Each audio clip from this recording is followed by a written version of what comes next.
es que el pequeño Louis llegó a ser un señor, como él decía.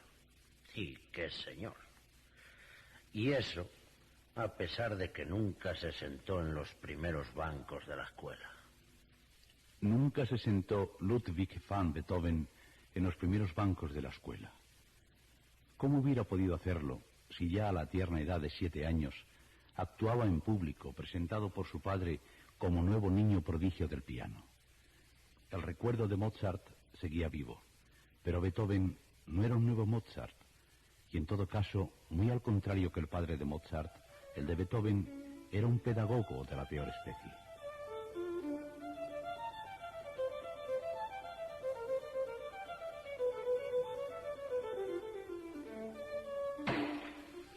¡Maldita sea tu estampa, niño malcriado! ¿Cuántas veces tendré que decírtelo? Son esas las notas que están escritas en la partitura. Por favor, padre, no. Yo solo quería... No tienes que querer nada. Fue un tema que se me ocurrió de repente. Escúchalo. ¿Me tomas por tonto? No escucharé nada. Y mucho cuidado. Sigue ejercitándote con las partituras que te doy sin improvisar. Desde pasado mañana comenzarás con la viola. No te quedará tiempo para fantasear, mocoso. La cultura general de Ludwig van Beethoven fue escasa. Y como no, si aquel niño de 10 años de edad se debía pasar las horas muertas dedicado a sus ejercicios de piano, violín, viola y órgano. A las 6 de la mañana ya estaba levantado para atender a sus obligaciones de segundo organista, con las cuales pagaba su aprendizaje. Cuando cumplió los 13 años, fue aceptado en la orquesta de la corte en calidad de cembalista sin sueldo. Entonces fue cuando conoció a la viuda de un cortesano adinerado, con cuya familia estrechó una amistad que perduraría muchos años. Aquella señora, Frau von Breuning, comprendió de inmediato lo que sucedía en el alma del joven músico sediento de saber, y así lo consignó en sus memorias. Entre los muchos amigos que solían visitarnos estaba un estudiante de medicina, Franz Wegeler. Cierto día llegó acompañado de un personaje más bien extraño e inquietante. Inquietante quizás sea un adjetivo demasiado fuerte para definir a ese muchacho de 11 años. Pero Beethoven, así se llamaba, tenía en su mirada un no sé qué de poco tranquilizador. Era rudo de aspecto, parecía meridional, con aquel cutis y aquel pelo oscuro, aquellos ojos negros y fogosos. El rostro picado de viruelas lo hacía aún más extraño. Tan de repente que casi no lo advertimos, Beethoven se convirtió en un apéndice inseparable de nuestra familia. Cuántas horas pasaba con nosotros haciendo música. Y cuántas horas nos pasábamos nosotros encantados sin hacer otra cosa que escuchar su música. Si empezaba a improvisar, se olvidaba del tiempo.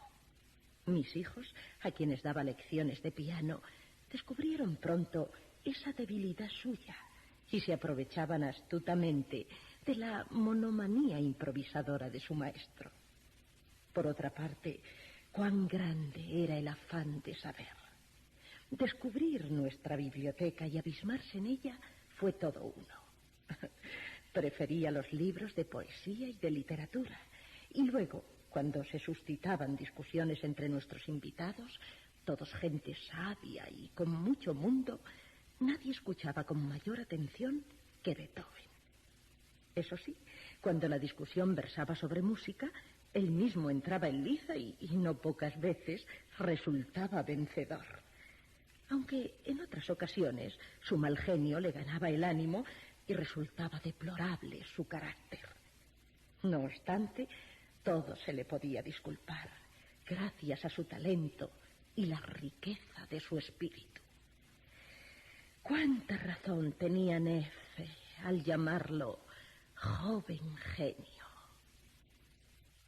Christian Gottlob Nefe se hizo cargo del aprendizaje de Beethoven, siendo este un muchacho de 11 años. Y es indudable que su influencia resultó decisiva para el desarrollo humano y artístico del joven artista. Neefe poseía una cultura completísima y era un hombre de unos sentimientos y una honradez intachables. En la corte cuya orquesta dirigía y de la cual era primer organista, no se encontraban fácilmente personas de su misma categoría moral.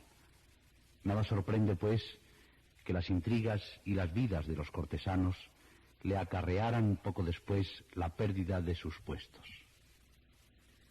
Es a Neefe a quien debe Beethoven fundamentalmente su conocimiento de la obra de Johann Sebastian Bach.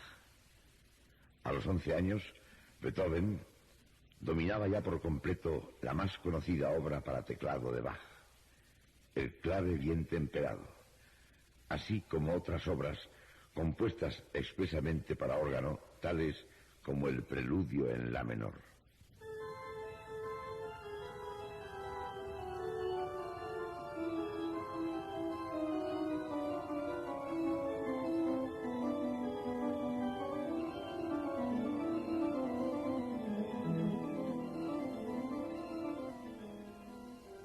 Fue Neefe quien le hizo participar en el augusto misterio de esta música.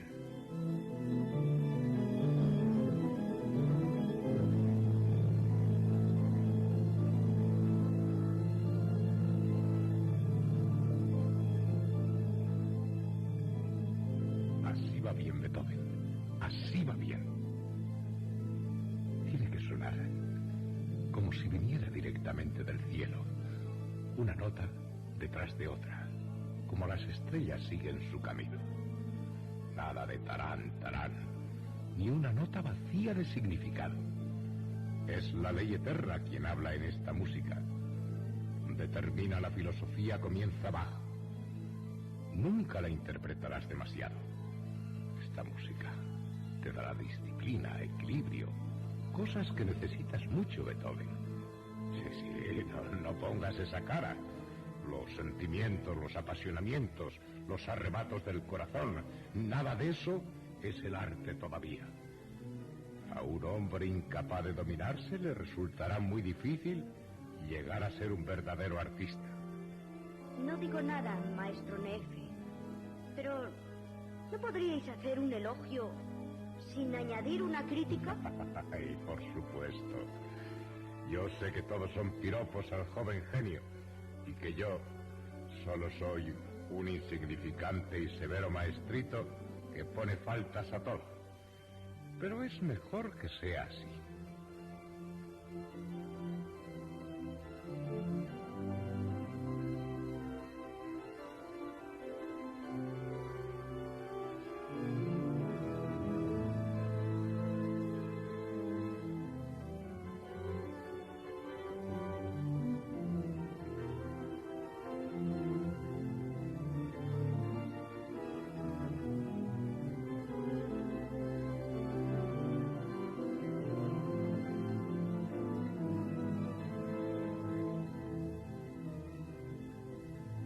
Ahora termina el preludio.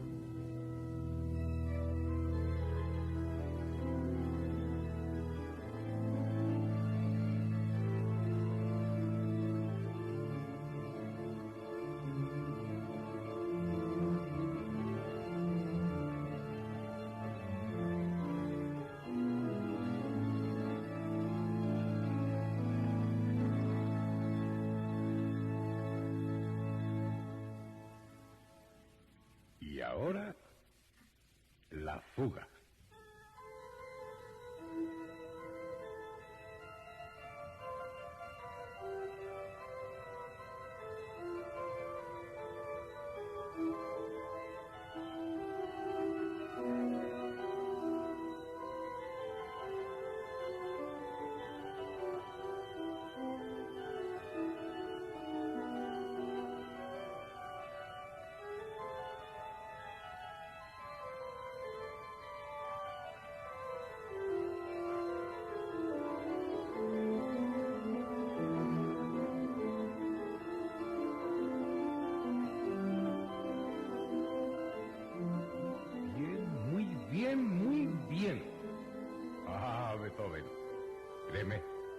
Yo sé lo que digo.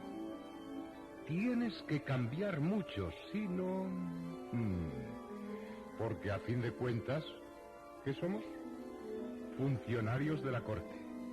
¿Y quiénes serán los insoportables señores a quienes servirás cuando seas mayor? Yo, en el peor de los casos, siempre me puedo ganar la vida como abogado o escribiendo en la Gaceta. Pero tú no eres ni serás nunca nada más que músico. Yo le demostraré al mundo entero de qué cosas soy capaz. Y no solo cuento con los príncipes. Tal vez me vaya a Viena. Viena, sí. Pero, ¿cómo harás para llegar a Viena? Yo no puedo hacer gran cosa por ti, Beethoven.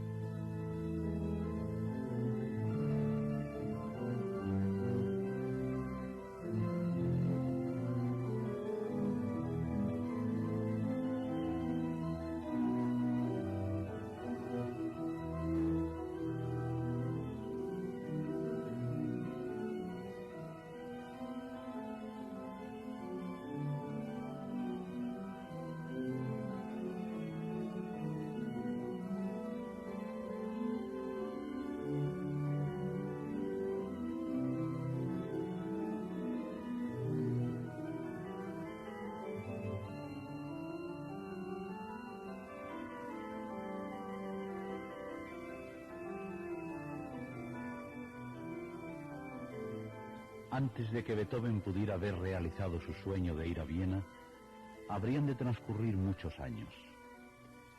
Entretanto, aparecieron sus primeras composiciones propias editadas. En 1783 se publicaron 3 sonatas para piano con una dedicatoria de lo más ampulosa, seguramente original del maestro Neefe. Excelso Señor, ¿puedo acaso atreverme a depositar mis obras primerizas sobre las gradas de tu trono? ¿Puedo esperar que se fije en ellas tu mirada paternal? Acepta, te lo ruego, mis ensayos juveniles en lo que tienen de pura ofrenda de mi devoción por ti y contémplalas, oh excelso Señor, con indulgencia. Las 3 sonatas, como la dedicatoria, estaban en consonancia con el espíritu de la época. Tenía Beethoven 13 años. Oigamos, en primer lugar, un fragmento de la primera sonata en mi mayor.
A continuación, el comienzo del segundo movimiento de la segunda sonata en fa menor.